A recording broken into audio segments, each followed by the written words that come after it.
All right, this is episode 2. Welcome back to Bar Links. And today we're going to talk about, we're going to continue from what we left off. I think we talked about, we left off about addiction. So, Cisko, you want to continue from where we left off at? Yeah. So, most of our community don't know our past, and that's something that we want to share about is addiction and how fitness have helped with our addiction.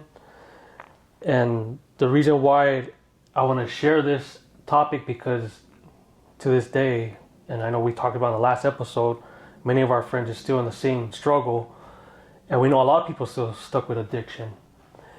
And what I'm trying to get to is I've had my issues with addiction. Have you had issues with addiction? Depends. Like, okay, so I'm gonna go off. So the first things I could recall was cigarettes. I was addicted to cigarettes. Mm-hmm. I was addicted to alcohol. I was addicted to marijuana. At one point, I was addicted to cocaine.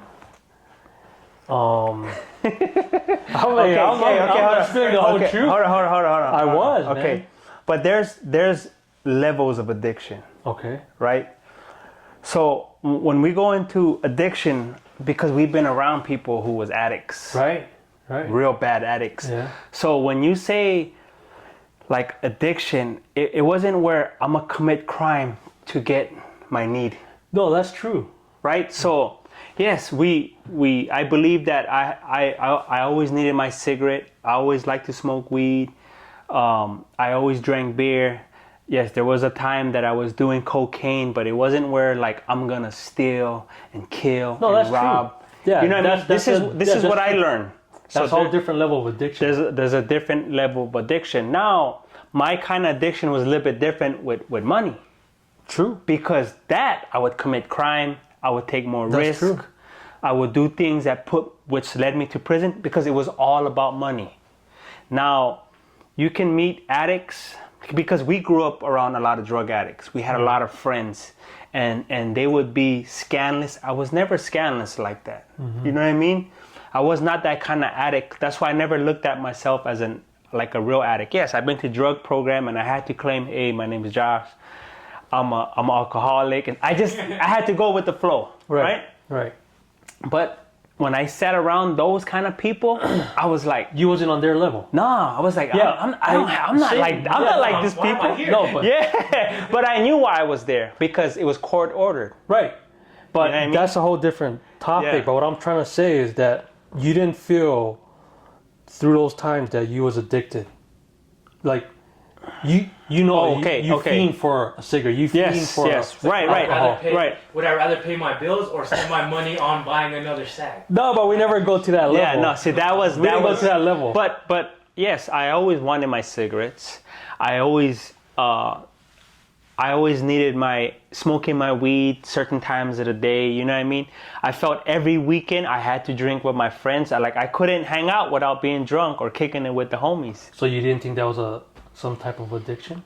Yeah, but not a severe addiction. Yeah. You know what I mean? But you didn't come to a point where, like, I know you, but there were times where, like, you wanted to quit, but you had a hard time quitting. I couldn't quit cigarettes. I think everybody who goes through alcohol, there's times you want to quit, but when you're kicking it with the homies, you want to drink. But once you meet an alcoholic, you're like, yo, that's an addict. That's true. I was never like that. Yeah, you never got to that level. And it's the same thing when I was around people who were dope fiends with methamphetamines. Mm-hmm. I never put myself on that level, and I used to despise them. Like, as much as they was my friends, I had loved ones, I used to despise them because I could never see myself get that low. Right. You know what I mean? Like, just stealing and doing bad to like their family members or just whoever, and they just think about their self and their high. I was never like that because I've been in drug programs and I listened and I was like, bro, I'm in the wrong class. Do you think if you would have still hung out with them, like they would have grown onto like their kind of habits? If I never went to prison? And what happens? Like those drugs? Like your friends and stuff, like how they were doing, their family and all them. Do you think Well, you would have turned out to be like them? well, I remember when we were younger, right? It was me, Cisko, and one of our best friends. His name is BJ, right? We made an oath when we was younger. You remember that? We made an oath that we would never use this typical drug, which was methamphetamines, because we had family members doing it. And we seen how they reacted, how they act among each other, around people in the community.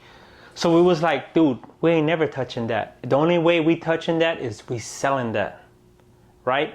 So I never felt that my mind or my heart would ever go that way. But if I never went to prison and I look at a couple of my friends who are alcoholics, sometimes I think to myself, man, could I have been like them?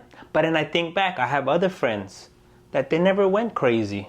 They never went overboard. They were still able to manage. And I felt that. They were functional. Very functional. So I felt that me and Cisko, we had strong-minded in that way because we were like leaders. These guys, discipline come in. yes, you know, we were leaders. They looked up to us, yes, but we did have a bad habit. But I don't feel we was on that type of addicts. But there was time we did party hard. We partied. Of course. We enjoyed, we have fun, but it wasn't where I'm gonna commit a crime and get, you know what I'm saying? No, that's Get your true. fix. That is true. That's what on I'm a different trying to, level. yeah, that's. But I've always felt like I was an addict because my body craved for it, my mind craved for it, and when I didn't have it, I just felt like shit. You know, sometimes I didn't feel good, especially cigarettes. Yeah. That was like the hardest to quit. And then with alcohol, it went to a different level. Started drinking like on the weekends, and it became every day. Went from beer then just straight hards. He wasn't around that time. I was just drinking tequila. Then I did go on a binge with Coke. I was hooked at it for like maybe 2 weeks. That's when I was away or when I was still? No, you was around. Yeah, I remember those times when he was. No, but I didn't look at him like But I wasn't. Yeah. But I didn't know his personal thing, you know what I mean? But I didn't look at him like that. But he did act weird sometimes. I remember it was 1999 going in 2000. And we went to the Strip. Remember that? Mm-hmm. And he didn't want to go because he thought they was going to blow up the Strip. That's when 9/11 happened. Yeah. That was like 2001. No, before 9/11. I think that was 99 going to 2000, I think. No, that was after 9/11.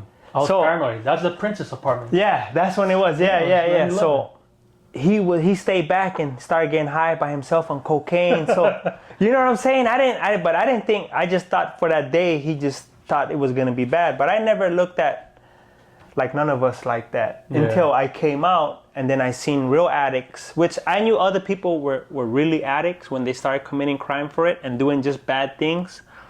But when my best friend and my best friends, you know, they became alcoholic. They were just different. Yeah, they're beyond, dude. Yeah, and it hurt me because that was we all knew each other. We never thought we would be like that. You know what I mean? So I can't say I could say somewhat I was addicted, but not. There was just a different level. Right. But that's true. Yeah, I was addicted to crime. Yeah. That's what I was. Yeah, getting money. Yeah, that's true. I was really like I always wanted to steal. I always wanted to rob. Yeah. I always wanted to just make money just the illegal way. Like if you give me an opportunity to make illegal money, I'm with it. I'm down. You know what I mean? But I felt that was my addiction. I felt that was my problem. That's what kept getting me into trouble because every time, either when I went to juvenile or when I end up in prison, it had to do with money. You know what I'm saying? Yeah. That was really my problem. Yeah. But drugs and alcohol was there as part of it. That's the pleasure. Yeah. So that's why I said in the last episode, my success is staying out of trouble, man. That's my success. You know what I'm saying? Because I have a real bad criminal behavior and I still fight with it every day. You know me, I'm always thinking like, oh man, if I can, you know what I'm saying? What, to this day you still fight? Yeah, I mean, I not fight, but I think about like, man, because it's hard working, man, you know, taking life day to day. What always holds me back from not committing crimes is one, I know consequences, right? Two, of course, my family. I love my family. And the most important, I can't commit crime because I feel like God sees every move I do now. You know what I'm saying? Yeah. Before, I think I can always get away. Nobody watches me. But now I feel God sees everything I do. So I'm not really scared of people knowing what I do. Or sometimes I don't care if I think of a crime and it's minor, I'm like, oh, I'll just go to jail for a couple of days. But it's my relationship with God where it hurts me, because I know how good He's been to me. You know what I mean? And that's why I always know I deserve Him. So back then though, like you never felt like it was an issue, like with drinking, smoking weed. You never feel like it played a part of like I feel it played a part in my health. just in your health. Yeah, because look, at 18, 19, I became overweight within a year. I went from 145 to 150 to 205 pounds in 1 year. Yeah. So, I mean, yeah, that was somewhat an addiction. I never really considered my health. You don't feel like you made some bad choices from doing that? Yeah, I mean, of course. Yeah, of course. Drinking, I made bad choices. But you never had struggles to trying to quit? No, I would never wake up with shakes. No, that's different. That's different. But I'm just saying, like, there's times where you wake up or another day goes by, it's like, dude, you know you want to quit, but you can't quit.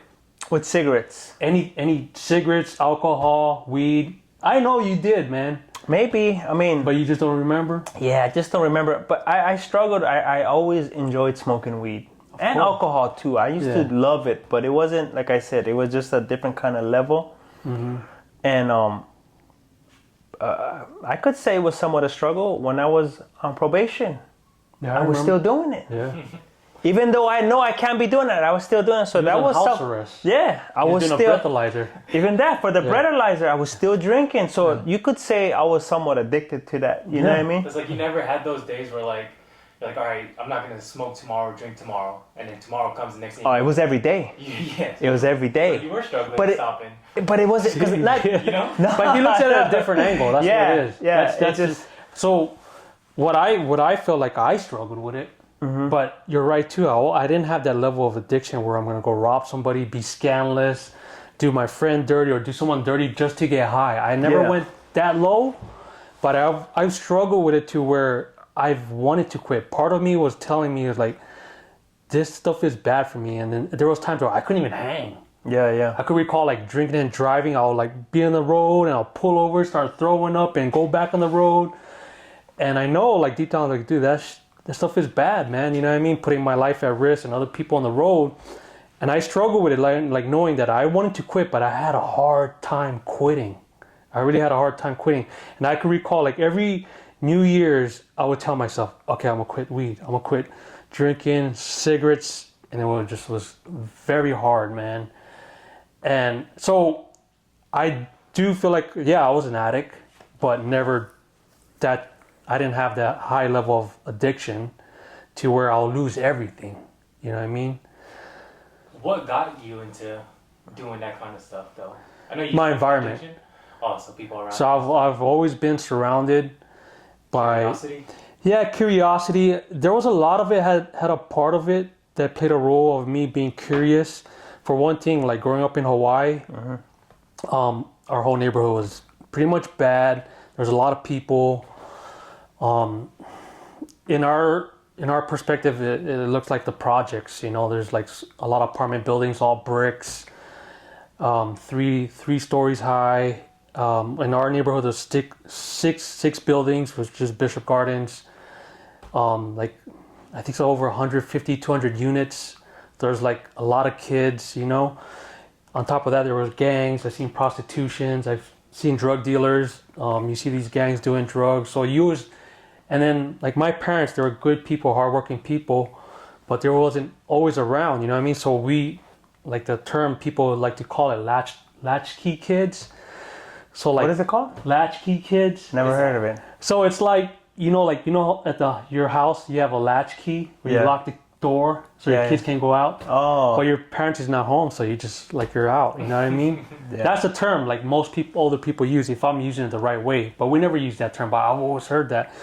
Anyhow, so we always was out, and we seen like gang members or other people doing drugs, smoking weed, seen some people smoking meth, but we always heard the bad about meth. Anyhow, so we always thought it was cool. Then I strongly believe like music and movies had a big influence too on my upbringing. I always thought it was cool too.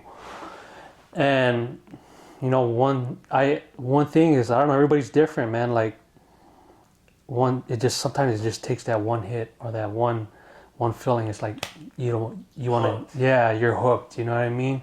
That's why I was always afraid of doing meth. Because it might go deeper than. Oh man, I just seen how people's life turned out. You know? We had a lot of friends like that. Yeah. So I mean, a handful of our friends went homeless, man. yeah. So you guys think after, while being addicted and stuff, you guys got into fitness? There was a long part after that. I mean, it didn't just go right away into fitness. You know what I mean? I had a struggle with drugs and alcohol. I had a struggle. Like I was doing it for like 10 years. I started when I was like 13 years old.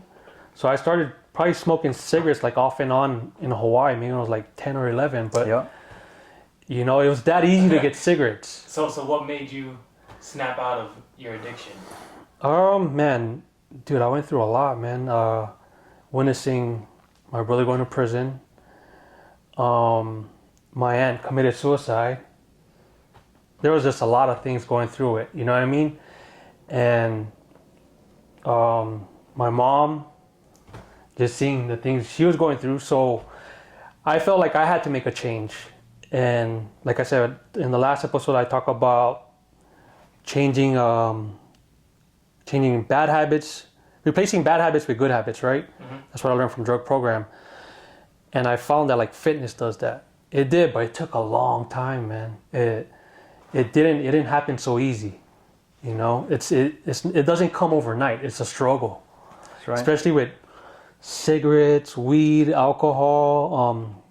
Getting money was one of the hardest things, dude. Mm-hmm. Like when money comes easy, That's right.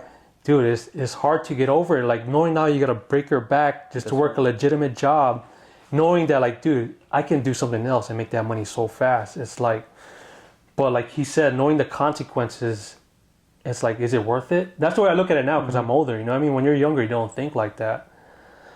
So I don't know, man. That's what I was just thinking about. Like with addiction, you know, I've had my struggle. At what age do you recall when you started? Of what? My addiction? Yeah, like just say when was the first time you smoked a cigarette? I remember my first cigarette was at Kalihi Kai with my friend Randall, Russell, And how old you Dane. So I think we came to Vegas when I was 10. So I either had to be 8 or 9 years old. That was my first cigarette, Benchins and Hedges. And I always wanted to smoke because everybody in the neighborhood smoked. Do you know what I mean? And it wasn't like I seen people smoke. Heard people do drugs. I didn't think about drugs. I just wanted cigarettes. You know what I mean? And it looked cool too. Yeah, it looked cool. You know what I'm saying? Smoke out. Yeah. So then I started cigarettes, and then when I moved to Vegas, Vegas was boring at first. You know what I mean? I met up with one of our friend, who I mentioned. You know, who we made an oath with, and then he introduced us to weed. That was my first time, and when I tasted weed, it was over. How old you was? Ah, man, I say 6th grade. So how old you are in 6th grade? 12? 11. 11. So I started at 11 right years that time. I I started at 11. I didn't even drink alcohol yet like that. I got into alcohol maybe freshman year, sophomore year, when I would drink here and there. But when we started hanging out more like with certain other friends who could buy us beer, that's when I started seeing it. And you know what? I don't like to, it's my choice, right? But I was young, but people around us made it like it was part of growing up. Yeah. That's Were you part under of peer pressure. It wasn't peer pressure. It's somewhat it is, but at the same time, they made it, that's how it is. Like you get older, you drink beer with your friends every weekend. But because I grew up seeing that my whole life. I had family members. There's always beer. Parties, there's beer. Every weekend, there's beer. After work, they're gonna bring beer. You're gonna kick it? Buy beer. So I felt that was just normal. And that goes hand in hand with cigarettes too. And it goes hand. After you Yeah, drink, you everything. wanna smoke, you A know? cigarette tastes good when you're drunk, you know? Even Cigarette after you feels- smoke weed too, it elevates your high. So, but us, we when it came to alcohol, for our age, it was to an extreme. Yeah. we For went too high school far. kids, it was a little bit too extreme. We drank like we're adults. Yeah. You know what I mean? I don't know how kids do it nowadays and how they drink, but we try to act like we could hang with the bigger guys. And we drank like that. We drink, barbecue, and so drugs and commit crime. You know what I mean? So that was my thing. So I felt weed, I started at 11. Alcohol, I started really getting into alcohol my freshman year, which was 14, 15. And literally, it just took off. I mean, every weekend, either we drink in summertime every day, if we could. Just, yeah, because that's how we hang out. You know what I mean? But So how long you had this how do you say it? This streak of drinking and smoking, Using. of using. So you say you started what, like 13, right? I say drinking or... Both. Just say both. So let's start from when I was smoking. Yeah. Yeah. I really started smoking a lot at middle school, right? Right. So from middle school, if it maybe wasn't every day, but out of 365 days, You're still going. it was at least nearly over 150 days of the year I was smoking weed, right? Yeah. And I wasn't really drinking yet until I got into high school. So I would say from just say 12 years old all the way till I was 20 years old. So 8 years. That's 8 years? Damn, that's not that long. So I did good. Yeah. Yeah. Yeah, but I was young when I did it. So about 8 years. I started young. So after 20, you didn't do anything else. You didn't. Right when I turned 21, I went to prison. But you continued some part. In prison, yeah. But it's not like it couldn't be every day because Yeah, you couldn't be high every day. yeah, because you don't have it every day. Right. It was like So when did you completely stop then? I stopped everything when they said cigarettes was getting 86, right? Alcohol, put it like this, alcohol, which was a jailhouse brew, which is Pruno, right? That didn't always come by with like cigarettes in prison, where how wasn't always accessible, right? Mm-hmm. So when they said they're taking cigarettes off the yard, and at that time, remember, I was already learning better habits, and I was becoming a Christian, right? So when they said, okay, cigarettes is 86, meaning it's contraband. Yeah. If you get caught with cigarettes, you go to the shoe. And solitary confinement. And I was scared of the shoe. All the stories I heard. So I remember, and I was there, and I said, I remember, man, I never forget it. I started praying. And my co-defendant was my cellie, my bunkie, right? And I started praying, and I started asking God. I said, God, please help me. Like, I'll stop cigarettes. Help me take away this addiction. Cigarettes, weed, alcohol. I just don't want to go to the solitary confinement for these kind of stuffs, right? And so it could have been like late 2005, early 2006. I'll say late 2005. Man, I prayed that night. It was a real sincere prayer. And I swear, when I woke up, cold turkey, man. And I just remember it was like a snake. You know when that old skin comes off? Mm-hmm. I woke up like that. I shed it out. I didn't have no desire for a cigarette. I didn't look forward. If somebody told me I didn't care about if there was going to be weed that weekend or they're going to make a batch of Pruno, I didn't care. I just didn't want it. I felt a real new man. And that was it. And I remember my bunkie, he used to, every day he would offer me cigarettes. Every day. Let's go smoke, testing me, right? And I'd be like, nah. Yeah, no cravings. I had no cravings, bro. It was cold turkey just like that. You didn't experience no withdrawals? Nope. I swear, man, that's when I knew prayer was strong. I just, boom. And I remember it was like a new chapter of my life, bro. Like, So at what age sobriety started for you? maybe 22? 22? Yeah, 22, mid 22 maybe, around there. Had to be 22. So you had like, You've been using for what? Like, how long is that? yeah, like about 10 years, 10, 11 years, right, of using. So you probably used longer then, huh? Because I was in prison. Yeah, I started like I would say with weed, I started maybe like around when I was 13. But I might have been drinking around 13 or 14 too. But I completely stopped when I turned 25. Yeah, I think you had a couple years. I mean, I had no, I really had no choice, no access. It was harder for you too. And I was still out here. It was like everything was still there and all the homeboys were still drinking, smoking. So you think you've been using for 12, 13 Right years? around there, yeah. I had a struggle with it. It was hard, man.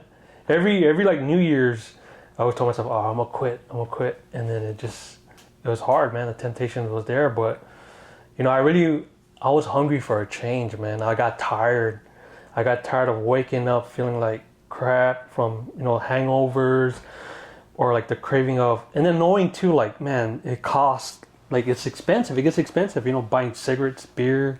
You're just wasting it. So that's just the way I used to look at it too. And it took me a long time to overcome it, but I eventually did, man. You know what I mean? Did you ever feel like you were disappointed in yourself every time you said like you're gonna quit, but then When I relapsed, let myself down? Yeah. It was hard, dude. It was definitely hard. More to quit even harder the next time. Yeah. Like every year, I quit one thing after another.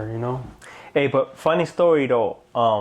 Remember, I didn't want to go to solitary confinement because, that was the main reason why I quit, because I never wanted to go to the SHU, right? A month later, I go to the SHU for cigarettes, but it wasn't my cigarettes. It wasn't my cigarettes, man, and I experienced hell, man, for like 7 days. So you was in there for a week? For a week, yeah. There was like 8 of us. Where I was working at, they found cigarettes, because everybody started stashing their cigarettes, and I knew whose cigarettes it was. You know what I mean? What you was doing in there? Huh? What you doing there? I was stressing out. I was praying, man. It was hard, man. It was hard because they put you in a solitary confinement. They put you in a cell with boxers and a t-shirt, and they give you no blanket, just a sheet and like literally a flat pillow. And then on the mattress, there's no sheet or nothing. Just they give you a sheet, and it's just like, I remember, it was like a green mattress, real stiff. And they just throw you in there, and it's just quiet, bro. Just imagine going in the bathroom. And I started, Lord, I was like, man, I remember I was like, God, man, I quitted all this, man. I still end up here, man. Like, dude, what? You know what I'm saying? So I remember the first 2 days, man, I just remember someone told me, when you go in there, don't talk to yourself, or you're going to have a habit talking to yourself. So I was just like, but I made it through in 7 days. They found out. Oh no, one of my brothers, my Christian brothers, he said, you know what? It's best that one of us take the blame and let everybody out. Right? So he said, hey, I'm gonna take the blame and let everybody out. And he did that. Man, I love that guy so much, man. So it was a very great experience, but it was as bad as you thought it was gonna be? Oh, it was bad. Oh, I know. Yeah. I thank God, you know what? We didn't get in trouble during the summer because there's no AC. That used to scare me. You know what I mean? Like, How big was the SHU? The cell or the SHU in general? Well, the cell where you're in. I don't know if it was 7x7 or 8x8. I could go like this. And that's how big your space was? was? I could go like that, and just one bed, one toilet, and a sink. A sink. You have a sink, and then you have a little door. A little window, right? You have a little window, and you could see a little bit. And I used to see people in their cell across me, whoever, I don't remember who they were, and they would walk back and forth, laps. They would walk back and forth for like 2-3 hours, then do burpees, like nonstop. Did you work out in there? I didn't work out. I was stressing out. No, I was just reading. How did you pass time in there? Reading? I asked for a Bible. Yeah, I would ask for a Bible, do that, and then. Is this when you got into reading? I was a reader before I went to prison. I used to go to libraries and stuff like that. So I had a little small habit of reading, you know what I mean? I used to always check out.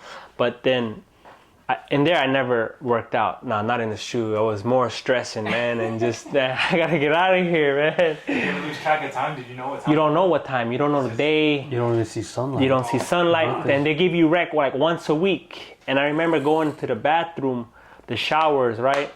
I remember the CEO was like, hey, Asuncion, you want to take a shower today? Man, don't even ask me, man. I want to shower. I want to get out my cell. You know what I mean? So you're there the whole day? 24 hours? In the cell, yeah. Wow. Oh, I Yeah, thought you guys man. be out like in 1 hour. Not every day because they rotate different floors. Oh, shoot. Yeah, bro. So it was man, it was a very hard experience. But that's when I knew. I was like, man, I don't want to get in trouble in prison. It's like you're going to prison to another prison. Right. You know what I mean? Is, basically. And I was like, nah, man, I'm already punished, man. Like, why would I want to get more punished? You know what I mean? So that was my reason why I asked God to help me change my addiction, because I didn't want to, not if you want to call it addiction, my cigarette addiction, right? I feel, to be honest, man, I could loudly say, yeah, I was addicted, but yeah, you're right, though, not to that extent. You know what I We mean? could say that if we wasn't around addicts, but we wasn't around addicts. We seen them. Yeah. You know, you seen how they act. You seen their reaction, and then you've been to a drug program, and I've been to a drug program out here and in prison, and I used to hear stories of like, man, I'm in the wrong room, bro. No, that's true, though. I'm like, bro, this is... You ever seen that movie where, I'm not gonna say it exactly, he asked the guy from Full House, and he goes, hey, what you in here for? It's like, for weed? You in here for weed? And he says, you know, that's how I felt, bro. Like, you know what I'm talking about? Like, you in here for weed? What you in here for? That's how I felt when I was in those kind of rooms with those kind of people. Yeah. Like, I'm in the wrong place. Like, Okay, so back to like rehab or drug program. What you learn in it? I learned a lot, man. Yeah. I really did. I learned a lot in rehab, in prison's rehab. So, you know, I have certificates from there. In the rehab, it was called a drug program. I forget what it's called, drug program something, right? It knocks 18 months off my time. Takes a year and then give me 6 to 8 months to a halfway house. So that helped me with my time. It's very known in the federal prison. So I became a mentor. I got picked as a mentor in the drug program because one, my job position, I was like a lead. We call it orderlies, but orderlies is janitors. I was a lead janitor, right? So I used to be organized with the workers and stuff like that. So, but what I learned about in the drug program was not only about my habits, but about being entitled. Like being entitled to things that I think, because like when they teach you, when you have a drug habit, right, you feel entitled to have certain things in your life which you're not entitled to. And these drugs make you feel or make you think. So you have to learn how to feel, not to be entitled to things or man, I forgot how they would break it down.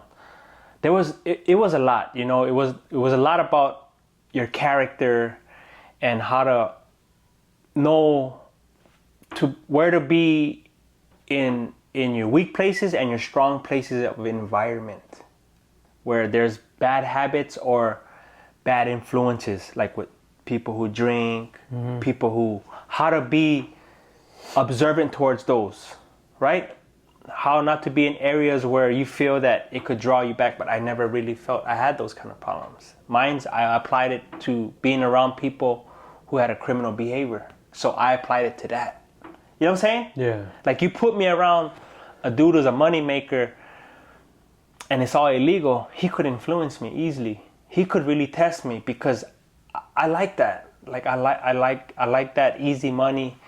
I like that I'm able to buy everything because I have this money. I'm entitled to do this. I'm entitled to do that because I have that kind of money. I have that position. So that was the things that it would teach me, you know. And then it always taught me about side effects. I never really thought about side effects when I was smoking weed, drinking. Right. I thought alcohol was only bad if you drink and drive. That's it. Apartment, like, liver. I learned it in there. Like they would break down anatomy and stuff like that about the human body, what it does and stuff like that. Like later on how it affects you. I never really believed that. Affects your brains. Yeah, I never really thought that. You know what I mean? So, I mean, there was more. I just probably don't remember, you know? Yeah. What about you, Cisko? You went to rehab? Drug program. For how long? Oh, it wasn't too long. I had probably like a month, I think. Probably like 4 sessions. I just was on probation, did part of it just to get off of probation. And it, Did you learn anything in that time you were there? not to his level, but what I learned was from other people's experiences. It was an eye opener. Like the struggles they went through. Like he said, like, dude, and you feel like, dude, I ain't no addict. Cause As a user. yeah, but yeah. I didn't go that low to where I would lose a family member over it. You know what I mean? That's hearing other people's stories was pretty horrifying, man. It just Do you think that pushed you to like staying sober? yeah. Well, at that time when I was going through drug program, I was still like drinking, smoke. I didn't smoke that much weed that time. I was more of an alcoholic. But their stories was like, damn, it was like, dude, I would never want to be at that level. But I was already aware, you know what I mean? Because we grew up around people like that. But just knowing how low some people can go, it's like, dude, you never want to be at that point, you know? But anything can happen at the same time because that's how strong some drugs are, right? Like even alcohol, it can bring you down that low. Because we've seen it happen with our own best friends, man. Yeah. To this day. They're still like that. Yeah, we have a real good friend that. Some of them have kids, and I hate to say it, man. Like I'm not gonna mention names, but they have kids and they're not there. You know what I mean? Have you ever tried to like reach out to these kind of friends? Yeah. Push them to like where you guys are at? Yeah. And being sober? Yeah. Some people feel. I have friends and family tell me like, why would you still be around him, even when he's like that? And you hear that, like. You ever hear like in motivational videos or cut off those? Yeah. You know what I mean? Yeah. I can't do that because I love my friend, but I'm not gonna participate in what he do, and I'm not always gonna tolerate being around him all the time. But I still be in contact with him. I check up on him. You know what I mean? And it's very hard to deal with him because It is hard. It is. I had to cut him off. Yeah, man. yeah. See, he cuts him off. Me, I can't do that because I have a good history with him. Meaning like. Especially with my case, you know what I mean? Yeah. It could have been worse with my case, but it just, I feel bad because I know him since we were kids. And me seeing him like that, I can't just cut him off. I remember one time I was in downtown and I took him out. I took him out to First Friday. Yeah. And Malik seen me over there. Yeah. And he seen me with him, and he was like, kind of looking at me like, hey man, what you doing with these kind of friends? I was like, man, that's my best friend, man. It's like, I'm not gonna put him to the side, you know? Yeah. And he goes, and I remember him, he looked at me and he goes, man, I could never do that, but man, I give you a lot of respect for that. And I said, thank you, man. I said, it's not only my friend, it's like my brother, you know what I mean? But it doesn't mean I accept him the way what he does, but I still have to be his friend, man. Right. You know, so it is hard, man, but. Do you still try to, do you think you're trying to save him? I can't save him. God, only himself can save himself, and God can help him. Look, I do that more with him too because I had another friend I couldn't tolerate, and I felt I treated him bad when I first came out, and I learned from that, which was BJ. I couldn't tolerate that something was wrong with him, bro. I treated him bad. I yelled at him, and you know, as years go by, I started to miss him, and I'm like, man, you know what, man, I can't do that. You know what I mean? Like. I just have to learn to understand them. You know what I'm saying? That's the best thing you can do. Yeah, I just have to understand them and just sometimes struggle and be strong around them where I don't get mad or of course there's times I'm gonna get mad at them, but they're still my good friend. And look, I lost one friend because I couldn't tolerate him, and I never hear from him ever again. You know what I mean? So, I mean, that's how I look at it with them. You know, but it's not easy. It's not easy. So being around like all this stuff. Especially in Vegas, like with dispensaries and, you know, being 24 hours open to alcohol and all that stuff.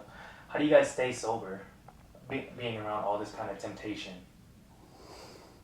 After being like users, you know, like... You know what? How do you guys stay sober? Okay, you know, seeing dispensaries, alcohol, gambling, that's what I wanted to live before I changed my life. I couldn't wait to live a life. Disneyland. Yeah, it's like Disneyland. Like, you know, like dispensary makes me sad because it wasn't legal at the time. It wasn't legal at the time. So now you see it on every corner. You can go get it. You can go get a 6-pack of beer, get a joint, and then go gamble, right? So that hurts me. in a different way. Like, man, how come it wasn't like that when I was younger? And we talked about it too. We knew it was gonna be legal. They got Yeah. easy nowadays. Yeah, now it's easier, but They don't know what a brick is like. yeah, and all the weed is good now, right?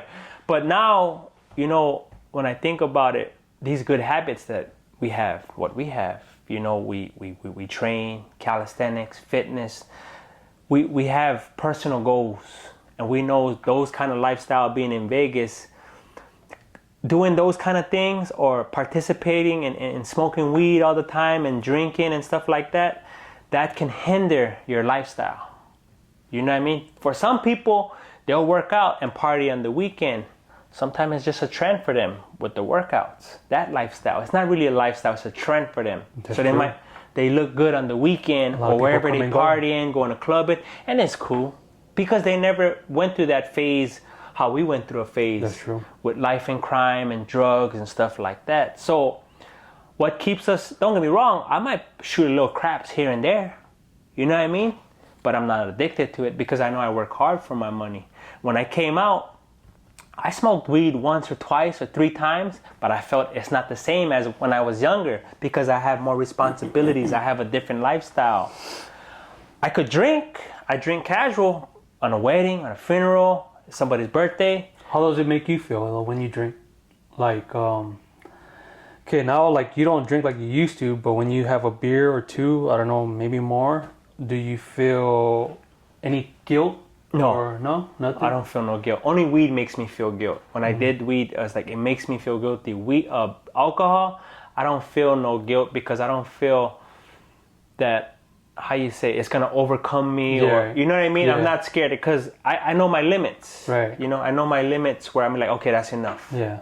Now, if I'm in a safe environment, meaning I'm around like family, like say if it was at my grandma's house or it was at my mom's house and it was just us, I don't mind getting a little twisted, but I'm around people that I know. But being around people that I don't know, I can't drink like that. That too, and you're not gonna wake up the next day like, I need another. No, Yeah. You know what I'm saying? Like, no, so- because what happens is there was times that I felt that I had a bad, like kind of like a hangover, but it wasn't, right? When I would go to California and drink with family members. And my plan was to go work out. That night I got drunk with them. Not drunk, but I got drunk. And when I woke up, I'm like, this is why I don't like drinking like that. Yeah. You know what I mean? That's why I'm like, oh man, I can't. This is not my life. Did you still work out?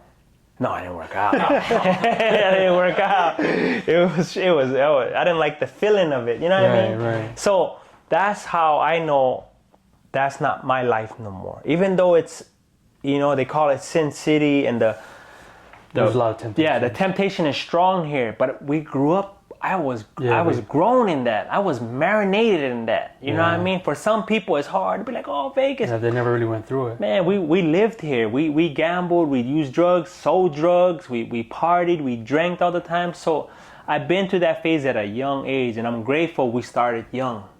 For some people, when they start older, it's kind of might be a little bit It's more hard. They harder. put more things at risk too. Yeah, because when you're older, you have more responsibilities. Yeah, they could put their Now- family, their marriage, Now, so everything on the line. you know, that's what's the thing about calisthenics and being part of a community. We're role models now. You know, you're role models. It's the same thing. You know, you're not using drugs, not being a partier, not always drinking, not smoking, not having bad habits. These are role models people like to see. People watch. They might not know, but they watch you. Now we have like social networks, Yeah. so they pay attention. Like what you post, what you share. You can watch some people, they're doing fitness Monday through Thursday, Friday. On the weekend, they party and they're drinking, they're in the garage or they're at clubs. It shows a lot. And now you imagine I'm there doing that. I'm preaching fitness and nutrition, but I'm doing this. Yeah. Right? That's why I tell people you gotta have a balance. But now for me, my responsibility and my balance is a little bit more strict than the regular person. You know what I mean? Because Looking up to you. yeah, because we're leaders of this community. We're LB Bar Stars. We're like the people. We're like an official. So we're supposed to be like that. You know what I mean? So you have to be stand out. You have to be a good representative of your community. You know what I'm saying? It's not just, oh, on these days I'm this fit guy and then I'm doing this and then doing that. And I'm not there to shove down people's throat. Hey, stop drinking, stop smoking. Hey, you a grown man. Yeah. But they're gonna watch us. Yeah. You know what I'm saying? I remember there was a time when we turned plant-based, right? We turned vegan. A lot of people went vegan. They was influenced by us. Yeah. They probably didn't never continued, but that's what people see. They see, they try it out. You know what I mean? So that's how I feel with temptation, that having the responsibility as, because I'm not an influencer. You know what I mean? I want to get paid like an influencer, but I take it serious. Yeah, you know what I mean? It's of a course, lifestyle, man. and we're leaders of this community where we share a lifestyle, we share art, we share this beautiful thing about calisthenics. So you have to be stand out but sincere. Right. You know what I'm saying? Of course. You have to be look, you see me drink a few beers with you guys at Jasmine Quinceañera. You don't see me like that all the time. No. It was a special moment. You know what I'm saying? So, but I don't promote it and stuff like that, you know? Yeah. You're not taking a photo with it. Yeah, I'm not taking, you know, I'm not like, you know, so. Yeah. What about you, Cisko? How do you stay sober and around all this kind of temptations here? Just knowing like my past, you know, like what I went through. So it keeps me aware. And same thing, it's like, I don't look at it like I'm a role model, but a lot of people in my community in Vegas, my family, my friends, I feel like they look at me as like someone like a leader too, but I don't want to let them down. But most importantly, I don't want to let myself down. Because like I said earlier, I went through these struggles where I was trying to quit and I already quit, you know what I mean? And then doing the same thing again, like I know where I'll go back to and I don't want to be at that moment. And I feel better now. So like all these temptations, dude, that's all like, it's empty. You know what I'm saying? That's just the way I look at it. You're not attracted to it? Yeah, I'm not. Because if you're going to drink, for what? I mean, like, okay, you have a special occasion, but like daily? No. You know, smoke daily? No.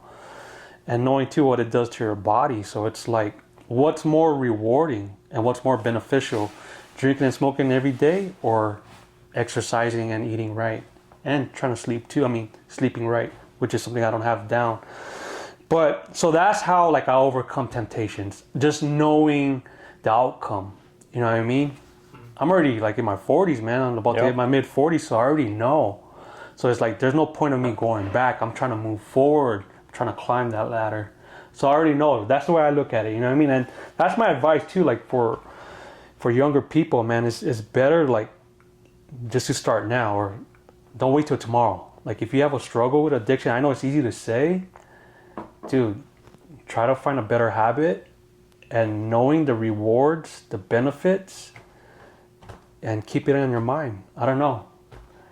You know, like, what are your advice for like people who struggle with addiction and they want to quit? You know what? You gotta want to quit. That's true. Right? You gotta really want to. You know, if you feel, you know, when you feel like somebody's telling you to quit and you don't want to, they ain't gonna quit. That's true. But what if someone do want to quit, but they struggle with it? What is your advice? They don't know what's the first step. Well, me, man, I believe in prayer. So I don't know. Everybody has a different path of how they change. Mine, it was prayer. Prayer really helped me, asking God to really change me and help me daily. So that's one. Two, you gotta find a new outlet. You know what I mean? You gotta find a new hobby. And fitness is a great hobby because fitness gives you goals. Right. Gives you plans, gives you motivation to be better, right? And then once you get motivation, you start learning other things like discipline, consistency. So you start learning all these new things. Yeah. And then not only that, and then they're gonna be how you say, they're gonna start seeing other outlets with feeling good, feeling better. Right. You know what I mean? So looking better, feeling confident. You know what I mean? So, but it's what it takes. You know, they just have to want to change, and they have to find a new hobby. That's what I feel, and I feel fitness is one good outlet. Right. Yeah, that's one thing I learned too with when I went to drug program is they were talking about how to replace a bad habit with a good habit. At that time, when I was in that program, nobody talked about fitness. So I was like, dude, how are you gonna replace a bad habit with a good habit? But I couldn't you know even what think too? They have to separate themselves from those kind of about it. environment. Yeah, exactly. Friends. Yeah, You know what I mean? yeah, If it's something at work that always continue to happen, maybe you gotta separate yourself from that too. So you gotta remove yourself. You gotta learn to be uncomfortable from being away from friends or places where you're very highly influenced to do those kind of things. You know what I'm saying? So like me, I was very blessed. I was put in prison. You know what I'm saying? I look at it as, Rehab. yeah, blessing in disguise. yeah, it was a blessing. To some people, might not be a blessing. To me, it was a blessing because I think if I never went to prison, my life could have been so unhealthy. I could have been in prison longer. I could have been dead because at a young age, man, I had a very criminal minded and you know, when you have a criminal mind, you don't care about your habits. right. You don't think You about don't think about those kind of. yeah. You're more selfish. Yeah, you're more selfish. You just think about, dude, that's part of life. Drinking, smoking. Man, I don't think so. If me and Cisko say we swap, he went to prison and I was out, I don't think I would have changed. You'd be Yeah. an addict. I don't know about an addict. I don't know about, I'll be an addict in criminal behavior, but worse. You know what I mean? I Yeah. could have been overweight, unhealthy. I could have had diabetes. I could have had heart disease. I could have had, you know what I mean? Like I could have been worse. Because even besides drugs, I had a very unhealthy lifestyle Even of the eating. way we eat, yeah, I know, Yeah. man. I eat a lot of I fast do, food. Fast Vegans, food, right? yeah, Yeah. sodas. Man, I used to drink sodas didn't even every drink day. water, It wasn't yeah. I never really drank water too. Yeah. Like I was never cautious of I eat a lot of fast just food. just proper diet and nutrition. Like, dude, like what? Like what is that? You know what I mean? Like, Yeah, so that's what I'm trying to say. It's like it's a domino effect. Once you change one habit, you start learning other great habits. Nutrition. You're learning about rest. You're learning all these great things. You're learning about how good to sleep early. Self-care, man. Self-care. Yeah. You know, you learn, oh, I can go hiking on my rest day. Like cool things which we did when we was younger. We never went hiking. I can't even recall. You know what I nothing mean? that. Like I wish somebody taught us this. Like, hey, let's go hiking. Or let's go do this, let's go do that. Maybe in Hawaii, yeah, we go to the beach, jump off some rocks, some waterfalls. But here in Vegas, growing up, it was hard for us. Because all our outlets was just crime and drinking and smoking and stuff like that. But now Vegas has changed. There's a lot of great other outlets to do. There's more gyms. You have social network to tell you other fun things to do. We didn't have that. Yeah, there's more information now. There's more information now. You know what I mean? So, and there's a lot of, for people to change, there's a lot of more great information on social network. You got YouTube. You got better people to contact now. You can find groups. Yeah. You can find fitness groups. Yeah, it's way There's a easier. free class every Sunday. Free class every Sunday. You know what's big? Like our friend Johnny, he does this walking thing. Yeah, yeah. I thought Johnny was the only one that does that. Dude, there's so many communities do that. Oh yeah. Yeah, there's a lot of people. There's a lot of people have this walking community. Oh. You know what I mean? So you could find these healthy communities or groups to hang out with. You know what I'm saying? Yeah. There's a lot. Yeah, back then there was nothing like that. We didn't No. find nothing like that. I tell people a lot too. Walking is a really Very, it's very exercise. good. Yeah, You know, yeah. Most people don't acknowledge it, but walking is Yeah. exercise and it is calisthenics. Yeah, it is calisthenics. Yeah. Most people So don't acknowledge it. now they have better access to information or to get better way of changing their ways, right? Or helping them with their addiction. They have better opportunities than we did because back then we didn't really have nothing.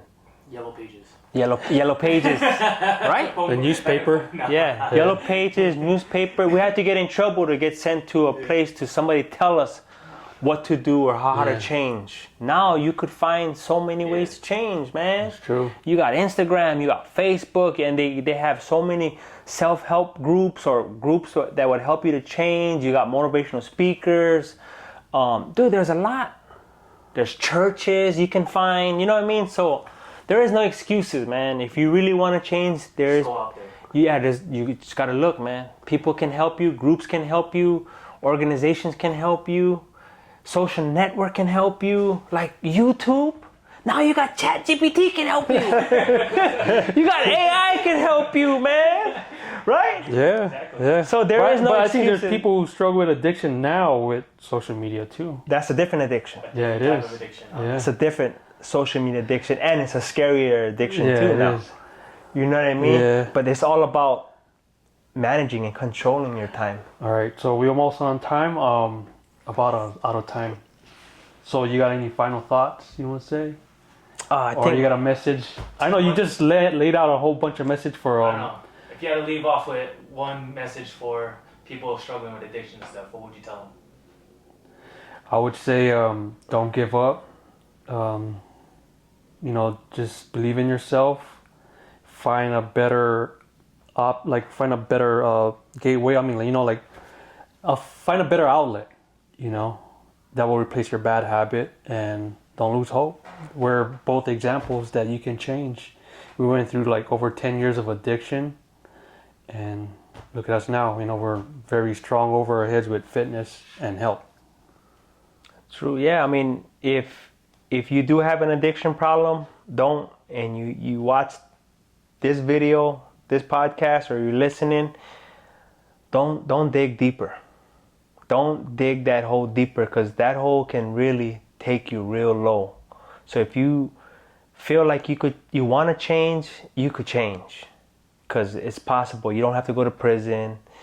You don't have to go to no traumatic experience to change. You could really do it. There's willpower. There's a lot of things. There's prayer, and like I said earlier, there's many groups that is there to offer you, and you can come see us every Sunday at 595 Family Rainbow Park, and we have good, like-minded people.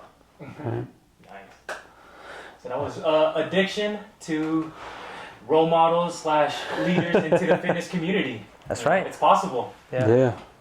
All right, we'll wrap it up. All right. See you on guys the next one.